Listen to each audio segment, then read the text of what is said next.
Welcome back, everybody.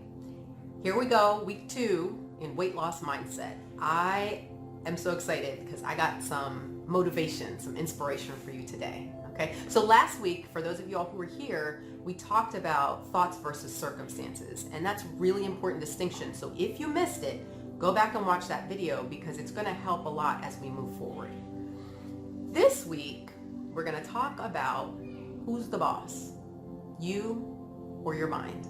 And I know I've touched on this in the past, but I wanted to revisit it in this scenario right here because a lot of times we think we're at the mercy of our minds. Part of what we do in our lives, we are taught that our brain runs everything. And in some sense, biologically, it does. Your brain runs your heart function and coordinates all kinds of things in your body. But as far as your thinking is concerned, the thing that distinguishes us from all other animals and organisms is that we have the ability to think and plan in advance. We have this higher function that other organisms do not have in the same way. So we get to control our thoughts. And I think that's a really important thing to know because a lot of times we feel we're at the mercy of our thoughts. The thoughts come, they produce emotions, we feel anxious, we feel guilty, we feel sad, we feel all these things, and we think we have no choice. But we do. Now, I'm not saying that's easy. It's not always easy. What it is really a choice. And it takes practice. But if you know that you have control over your thoughts, that the thoughts you think are optional, then you can decide whether or not those thoughts are ones that you want to keep or whether they're ones you want to let go.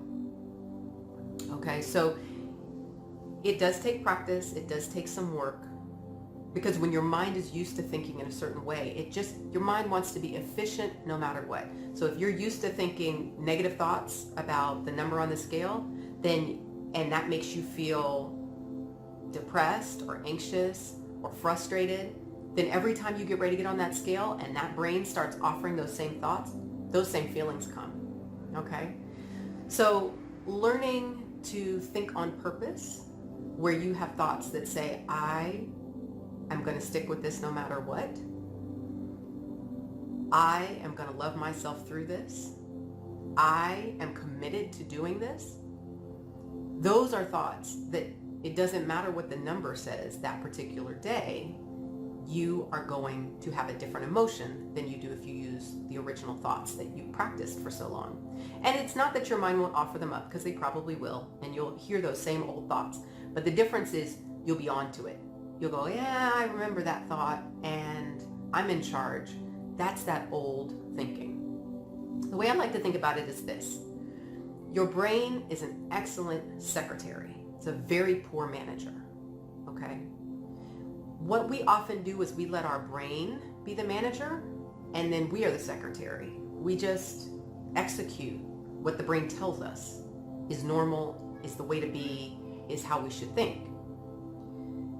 We want that reversed.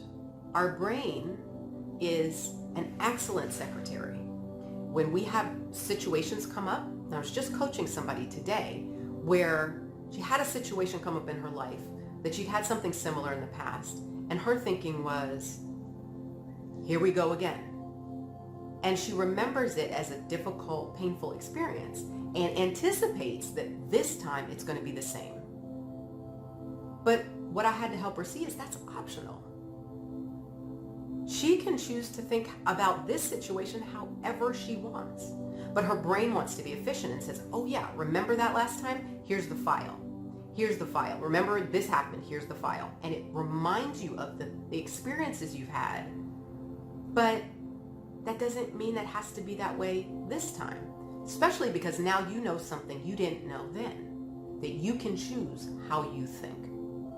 So, what I want you to think is, if the secretary offers you a file, a thought that is not useful to you, you can just gently say thank you, but we're thinking about this differently this time. This is how I want you to think about it now.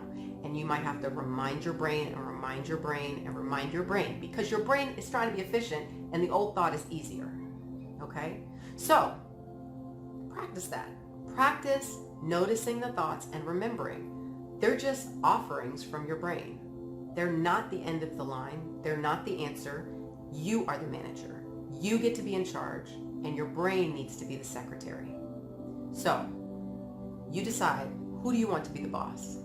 You or your mind? Thank you for being here. I will see you all again next week.